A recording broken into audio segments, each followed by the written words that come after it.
Hi. അപ്പം ഇന്ന് വൈകുന്നേരത്തിന് നല്ല ചൂട് പരിപ്പുവട ഉണ്ടാക്കിയാലോ. അപ്പോൾ പരിപ്പൊക്കെ ഞാൻ രാവിലെ തന്നെ വെള്ളത്തിലിട്ട് വെച്ചിട്ടുണ്ടായിരുന്നു കേട്ടോ.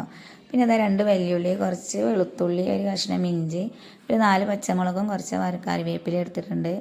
അപ്പോൾ വെല്ലുള്ളി ഇതാ ചെറുതായി അരിഞ്ഞിട്ടുണ്ട്. അതേപോലെ ഇഞ്ചിയും വെളുത്തുള്ളിയും ചെറുതായി അരിഞ്ഞിട്ടുണ്ട്. പിന്നെ വേപ്പിൻ്റെ ഇല അരിഞ്ഞെടുത്തിട്ടുണ്ട്. പിന്നെ അതാ പരിപ്പ് ഞാൻ കഴുകി ഊറ്റി വെച്ചിട്ടുണ്ടായിരുന്നു. അപ്പോൾ കുറച്ച് പരിപ്പ് അതിലേക്ക് കടിക്കാൻ വേണ്ടിയിട്ട് നമുക്ക് ഇട്ട് കൊടുക്കണം. അത് അരക്കണയിൽ ഇടരുത് കേട്ടോ. അപ്പോൾ പരിപ്പ് ഒന്ന് കടിക്കണമല്ലോ. അപ്പോൾ അതിന് വേണ്ടിയിട്ട് ഇട്ട് കൊടുത്തിട്ടുണ്ട്. പിന്നെ അത് പരിപ്പ് കഴുകി ഊറ്റി വെച്ചിട്ടുണ്ടെങ്കിൽ ഇത് മിക്സിയിൽ വെള്ളമൊന്നും ഒഴിക്കാതെ അരച്ചെടുക്കണം. അപ്പോൾ ഇതൊന്ന് കുറച്ച് ഉപ്പിട്ടിട്ട് ഒന്ന് കൈ കൊണ്ട് നല്ലൊന്ന് മിക്സ് ചെയ്ത് കൊടുക്കണം. പിന്നെ ഇത് അരച്ച പരിപ്പ് അതിലേക്ക് ചേർത്ത് കൊടുക്കുന്നുണ്ട്. 2 ട്രിപ്പായിട്ടാണ് ഞാൻ അരച്ച് എടുത്തിട്ടുള്ളത്. പരിപ്പ് ഒറ്റ ട്രിപ്പിൽ പോവില്ല. പിന്നെ 2 ഇതായിട്ട് അരച്ചത്. ഇനിയിപ്പോൾ അരച്ച പരിപ്പും ആ ഉള്ളിയും എല്ലാം കൂടെ നമുക്ക് നല്ലൊന്ന് മിക്സ് ചെയ്ത് കൊടുക്കണം. ഇനിയിപ്പോൾ കയ്യിൽ ഓരോ ബോൾസാക്കി എടുത്തിട്ട് കയ്യിൽ ഇങ്ങനെ പരത്തി അതിന് വക്കൊക്കെ ഇങ്ങനെ ലെവൽ ചെയ്തെടുക്കുക.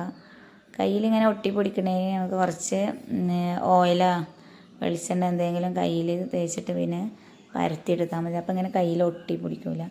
അപ്പോൾ തന്നെ ഞാൻ പരത്തിയെടുത്തിട്ടുണ്ട്. പിന്നെ അപ്പോഴത്തേന് എണ്ണ ചൂടായി ഓരോന്നിന് അതിലേക്ക് ഇട്ട് കൊടുക്കുന്നുണ്ട്.